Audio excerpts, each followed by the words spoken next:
안녕하세요 여러분. 저는 오늘 여러분과 함께 웨슬리안이 존재하는 유일한 이유인 성화의 은혜에 대해 한번 살펴보도록 하겠습니다. 드디어 우리는 웨슬리의 구원의 순서 혹은 구원의 길의 마지막 단계에 도착했습니다. 오늘 우리는 성화의 은총에 대하여 한번 살펴보도록 하겠습니다. 앞의 강의에서 우리는 하나님께서 우리에게 그분의 부르심에 응답할 수 있도록 능력을 부여해 주시는 선조적 은총에 대해 알아봤습니다. 이 은혜는 우리의 타락으로 인해 발생하게 되는 최악의 영향을 극복할 수 있도록 해줍니다. 또한 우리는 확증의 은혜에 대해 살펴보았습니다. 확증의 은혜는 하나님께서 우리가 누구인지 우리의 깨어진 관계에 대하여 알도록 해주시고 우리가 구원을 위해 이 관계를 회복해야 함을 알게 해주십니다. 이것은 우리를 회개로 이끌어줍니다. 그리고 지난 시간에는 칭의의 은혜에 대해 알아보았습니다. 칭의의 은혜에 대하여 웨슬리는 이것이 우리가 도착해야 할 최종 목적지가 아니라 진정한 변화의 작업이 시작되는 지점임을 강조했습니다. 구원을 집으로 비유했던 웨슬리의 예를 들어보면 선제적 은총은 우리가 집에 도착하기 이전이며 확증의 은혜는 구원의 현관, 그리고 칭의의 은총은 구원의 문으로 우리가 집에 들어가는 것을 가능하게 해줍니다. 하지만 성화의 은혜는 우리가 집에 완전하게 거주하는 일을 가능하도록 해줍니다. 이제 이러한 성화의 은총에 대하여 구체적으로 살펴보도록 하겠습니다. 사실 저는 앞에 강의들을 다루면서 성화의 은총에 관하여서 조금씩 계속해서 언급을 해왔습니다. 이에 대하여 곧 언급하겠지만 성화의 은총은 웨슬리가 하나님의 사역을 이해하고 또 우리를 그분이 원하는 사람들로 변화시키는 데 있어 매우 중요하게 생각했던 부분입니다.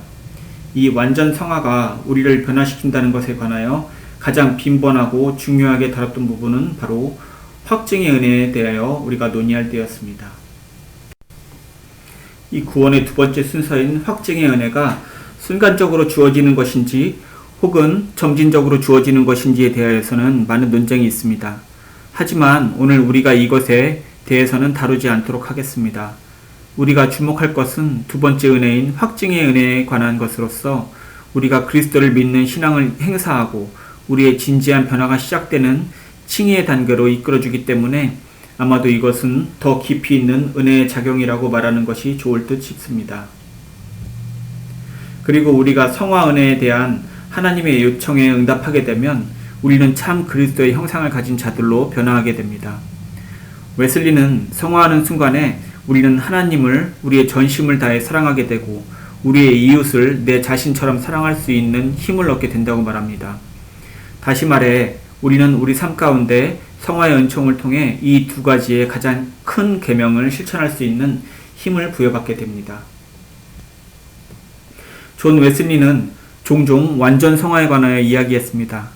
그런데 우리가 여기서 완전 성화에 대해 이야기하게 된다면 저는 혹여나 이것이 성화를 설명하는 데 있어 많은 오해를 불러일으키게 될까봐 약간의 염려를 가지고 있습니다. 우리가 주의해야 할 것은 웨슬리는 우리가 완벽해진다는 의미로 이 말을 사용하지 않았다는 것입니다. 저는 일부 사람들이 완전 성화라는 말을 가지고 조롱 섞인 말로 비난하는 것을 보았습니다. 이 말을 듣는 사람들 가운데는 너희 웨슬리의 후예들은 너희가 완전해질 수 있다고 생각해? 라고 비난한 그런 이들도 분명히 있을 것입니다. 물론 웨슬리는 완전이라는 단어를 사용한 것이 사실입니다. 그는 그리스도인의 완전에 대하여 언급하였습니다. 하지만 우리는 웨슬리가 그 완전이라는 말을 어떻게 이해했는지에 대하여 매우 조심스럽게 다룰 필요가 있습니다. 저는 콜린 윌리엄스의 저서 오늘의 존 웨슬리의 신학에서 그는 이에 관하여 합리적으로 잘 설명했다고 생각합니다. 그는 자신의 책에서 존 웨슬리의 문제점을 지적하면서 그는 불완전하지만 완전이라는 개념을 사용했다고 주장하며 이것을 완벽하지 못한 완전이라고 불렀습니다. 여기서 윌리엄스가 의미하는 바는 웨슬리는 우리가 성화되는 과정에서 인간이 되는 것을 멈추게 된다고 결코 언급하지 않았다는 것입니다. 우리는 여전히 유한하고 우리는 여전히 제한된 지식을 갖고 있으며 우리는 여전히 실수를 하고 우리는 여전히 어떤 일들을 관과해서 보는 연약한 존재이기 때문입니다. 그러므로 실제로 성화된 사람의 삶에서도 실수의 불가피성 또는 오류의 불가피함을 우리는 인식하고 이에 대하여 다루어야 할 것입니다. 따라서 웨슬리가 그리스도인의 완전에 대해 이야기할 때, 그리고 완전 성화의 교리에 대해 이야기할 때 우리는 이것이 결코 실수를 하지 않는다는 의미에서 천사가 되거나 완벽해지는 것을 의미하지 않음을 주지할 필요가 있습니다. 그럼에도 우리가 이야기하고자 하는 것은 온 마음을 다해 하나님을 사랑하고 이웃을 우리 자신처럼 사랑할 때 우리의 의지는 그 순간 바로 순결해진다는 것입니다. 이 시점에 도달하게 되면 우리는 의도적으로 죄를 짓지 않게 됩니다. 그리고 우리는 하나님이 우리가 어떤 일을 하는 것을 원치 않으신다는 것을 알게 될 때 또한 그것을 선택하지 않게 됩니다. 그러므로 성화는 우리의 신앙과 행위를 연합시키기 시작합니다. 이를 좀 더 잘 표현한다면 우리 삶 가운데 역사하시는 하나님의 성화의 은혜는 우리가 하나님을 기쁘시게 하는 삶을 살기 시작하도록 우리에게 힘을 주는 것이라고 할 수 있습니다. 그래서 웨슬리는 집의 비유를 통해 성화가 집에 완전하게 거주하는 것이라고 표현했던 것입니다. 그것은 단지 의롭게 되거나 하나님에 대한 믿음을 갖는 것이 아니라 하나님을 기쁘시게 하는 삶을 사는 것을 의미합니다. 그러나 성화의 은혜는 우리 주변에 도움이 필요한 사람들을 위해 우리 자신을 희생하는 방식과 또 우리가 하나님에 대한 사랑의 방식과 같이 실제로 우리가 하나님과 우리의 주변 사람들과의 상호작용을 통해서 부어지기 시작하는 그런 은혜인 것입니다. 흥미로운 것은 우리가 종종 구원을 받기 위해 인간적인 노력이 필요한지에 관한 토론을 하는 것입니다. 물론 폭넓은 기독교 전통의 많은 사람들은 그런 종류의 논쟁에 대해 이야기를 꺼내는 것조차 불편해합니다. 그것은 마치 우리가 행위로 구원을 받는 것과 같은 행위지향적 구원으로 착각하게 만드는 것 같습니다. 따라서 우리는 이 부분에 대하여 명확하게 짚고 넘어갈 필요가 있습니다. 웨슬리는 분명하게 칭의는 오직 그리스도와 그리스도에 대한 믿음을 통해서만 이루어진다고 믿었습니다. 우리는 이것을 웨슬리의 올더스게이트 경험을 통해 분명하게 알 수 있었습니다. 거기서 웨슬리는 나는 그리스도를 믿으며 오직 그리스도에게만 구원이 있음을 믿습니다 라고 고백합니다.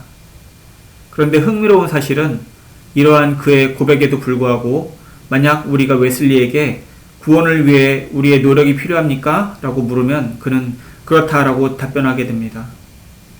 하지만 웨슬리는 그러한 인간적인 노력은 단지 조건부로만 필요하다고 이야기합니다. 우리는 잠시 한 발 물러서서 이 문제에 대해 생각해 볼 필요가 있습니다. 웨슬리는 구원을 위한 두 가지 요소로 믿음과 인간의 행위 또는 노력이라는 두 가지를 놓고 볼 때 믿음은 무조건적으로 필요한 것이라고 이야기합니다. 즉 하나님과의 올바른 관계로 회복, 즉 구원받을 수 있는 모든 사람은 오직 그리스도를 믿는 믿음으로만 그렇게 될 수 있다는 것입니다. 따라서 믿음은 선택사항이 아니라 구원을 받기 위해 반드시 필요한 것이라고 웨슬리는 보았습니다. 그러나 그는 인간의 행위는 구원을 위한 조건적인 요구사항이라고 계속해서 이야기합니다. 그렇다면 과연 조건이란 무엇입니까? 웨슬리는 그것을 시간과 기회라고 이야기했습니다. 우리에게 기회가 주어져서 하나님께 구원을 받게 된다면 그것은 우리의 처음 칭의의 단계 이유가 될 것이라는 것입니다. 우리는 선행을 할 수 있는 시간과 기회를 갖게 될 수도 있겠지만 웨슬리는 침상에서 회심하고 죽음을 맞이하게 될 경우에는 선행을 할 시간과 기회가 전혀 없다는 것에 대하여 인지하고 있었습니다. 그러나 실제로 우리 삶의 대부분에는 믿음의 삶을 살고 하나님을 기쁘시게 하는 일을 할 수 있는 시간과 기회가 충분히 있다는 것이 사실입니다. 우리는 그것들을 웨슬리의 글을 통해 읽을 수 있고 그가 염두에 둔 것들을 찾아볼 수 있습니다. 웨슬리가 사회적 성화 없이는 거룩함이 없다라고 했을 때 이것은 그러면 무엇을 의미하는 것일까요? 저는 구원받은 사람들로서 우리에게 기대되는 일은 실제로 우리가 속한 사회를 변화시키는 것이라는 사실을 믿습니다. 제일 먼저 구원받은 사람들은 작은 사회를 변화시킬 수 있는데 그것은 바로 우리의 가족을 변화시키는 것입니다. 그리고 우리가 믿음의 삶을 살기 시작하게 되면 우리는 지역사회의 일부를 또 변화시키게 됩니다. 그리고 그러한 변화는 계속해서 파급 효과를 가져올 것입니다. 웨슬리의 예를 통하여서 우리는 복음에 대한 그의 충실한 삶이 그가 살았던 나라에 어떻게 큰 변화를 불러일으키게 되었는지 잘 알고 있을 것입니다. 웨슬리는 이러한 개인의 변화를 통한 사회적인 변화를 가져오는 것을 완전 성화의 교리라고 이야기합니다. 이처럼 완전한 삶의 변화를 요구하는 성화에 대한 교리 혹은 가르침은 하나님께서 감리교인이라고 불리는 사람들을 세워주신 유일한 이유일 수 있습니다. 이제 우리는 이것에 대하여 깊이 숙고할 필요가 있습니다. 감리교회에서 가르치고 설교를 했던 제 경험에 의하면 우리 내에서도 성화에 대한 관심은 매우 약한 것이 사실이기 때문입니다. 저는 우리가 이러한 무관심한 태도를 바꿔야만 한다고 생각합니다.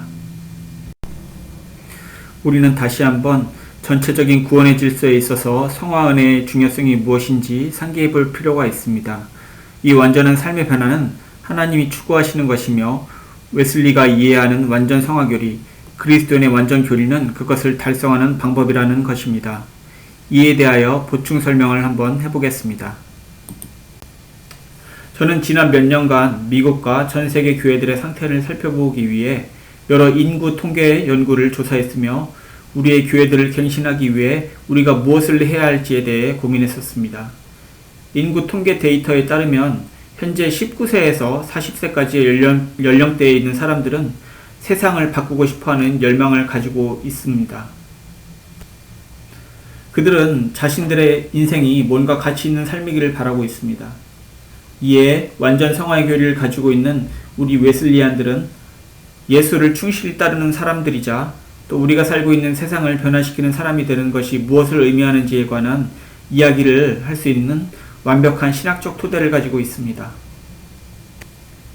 저는 여러분이 기회가 될 때마다 성화교리에 대하여 깊이 생각하고 또한 주변에 있는 사람들에게 이를 가르칠 수 있기를 간절히 소망해 봅니다. 감사합니다.